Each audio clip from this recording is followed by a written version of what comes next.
प्रचार करने के लिए हरिद्वार से तस्वीरें अब तक मंगलौर में इस समय मायावती की रैली चल रही है। सुनिए। रिपोर्ट से भी हो जाता है। इसके साथ ही अब ऐसा लगता है कि कांग्रेस पार्टी की तरह ही बीजेपी ने भी केंद्र की तमाम सरकारी जांच एजेंसियों का ज़्यादातर राजनीतिकरण कर दिया है। इसके अलावा देश के किसान वर्ग भी वर्तमान बीजेपी की सरकार में शुरू से ही अपनी विभिन्न समस्याओं को लेकर काफ़ी ज़्यादा दुखी व परेशान रहे हैं और अभी भी हैं। जबकि यूपी में आपसे लगा हुआ स्टेट है यूपी, जबकि यूपी में 4 बार हमारी पार्टी की रही सरकार ने इनके हितों का भी हर स्तर पर विशेष ध्यान रखा है। और आप लोगों को ये मालूम है कि जब पहली बार मेरे नेतृत्व में सरकार बनी थी तो उस समय उत्तराखंड अलग से स्टेट नहीं बना था, उत्तर प्रदेश का एक हिस्सा था। तो तब उस समय पहली बार मेरे नेतृत्व में बनी सरकार ने तो आपके उत्तराखंड में यूपी के साथ साथ आपके उत्तराखंड में जो यूपी का हिस्सा होता था उस समय, तो यहाँ की जो ज़रूरतें थी, यहाँ के गरीब और मजलूमों की जो ज़रूरतें थी, ख़ास तौर से पहाड़ी क्षेत्र के लोगों की जो ज़रूरतें थी, उसको हमने काफ़ी हद तक पूरा किया। हमने वर्तमान बीजेपी की सरकार की तरह या पूर्व में रही कांग्रेस पार्टी की सरकार की तरह तो यहाँ के लोगों की उपेक्षा नहीं की, बल्कि लोगों के हित को ध्यान में रखकर प्राथमिकता देते हुए तो उस समय हमारी पार्टी की सरकार ने यहाँ ऐसा कोई भी कार्य नहीं होने दिया जिससे यहाँ की जो प्रकृति है तो उसके साथ खिलवाड़ किया जा सके, जैसा कि अब हो रहा है। आपके उत्तराखंड में प्रकृति के साथ तो बहुत खिलवाड़ हो रहा है, आए दिन इधर जमीन खिसकती रहती है, बहुत बुरा हाल है।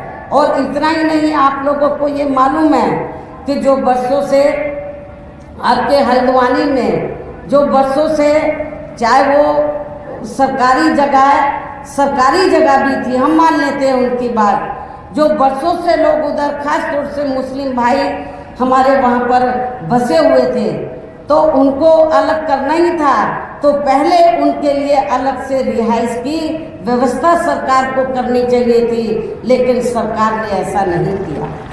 खास तौर से वीकर सेक्शन माइनॉरिटीज़ के साथ काफ़ी यहाँ पर सोतेला रवैया अपनाया जा रहा है। लेकिन जब उत्तराखंड यूपी का हिस्सा होता था तो हमने यहाँ के लोगों की ज़रूरतों को ध्यान में रखकर हमने कई ज़िले बनाए, तहसील बनाए, ब्लॉक बनाए और मैदान का काफ़ी खाद्य सामग्री हमने आपके पहाड़ी क्षेत्र को दी थी, जो अब आप लोगों को होता हुआ नजर नहीं आ रहा है। इतना ही नहीं, बल्कि केंद्र में पूर्व की रही कांग्रेस की सरकार की तरह ही वर्तमान भाजपा सरकार में भी इनकी जातिवादी हीन सांप्रदायिक एवं पूंजीवादी सोच व नीतियों के चलते पूरे देश में सर्व समाज में से खासकर गरीबों, दलितों, आदिवासियों, पिछड़े वर्गों, मुस्लिम व अन्य धार्मिक अल्पसंख्यक समाज के लोगों का भी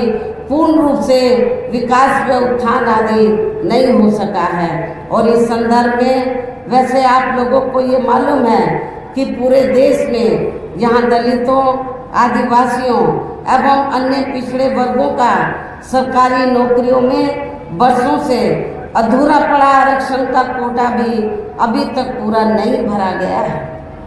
विशेषकर SC व ST वर्गों के सरकारी कर्मचारियों का पदोन्नति में आरक्षण तो अब काफ़ी हद तक प्रभावहीन ही बना दिया गया है।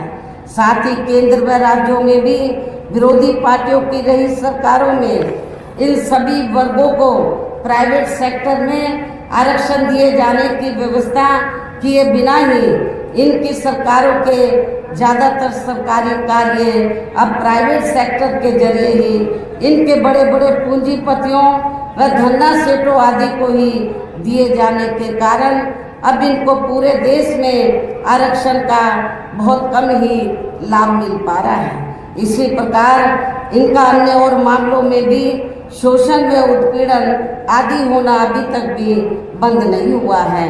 इनके साथ साथ मुस्लिम व अन्य धार्मिक अल्पसंख्यक समाज के लोगों की भी हालत हर स्तर पर यह काफ़ी ज़्यादा खराब व दयनीय बनी हुई है, जिसका काफ़ी कुछ खुलासा सच्चर कमेटी की रिपोर्ट में भी किया गया है।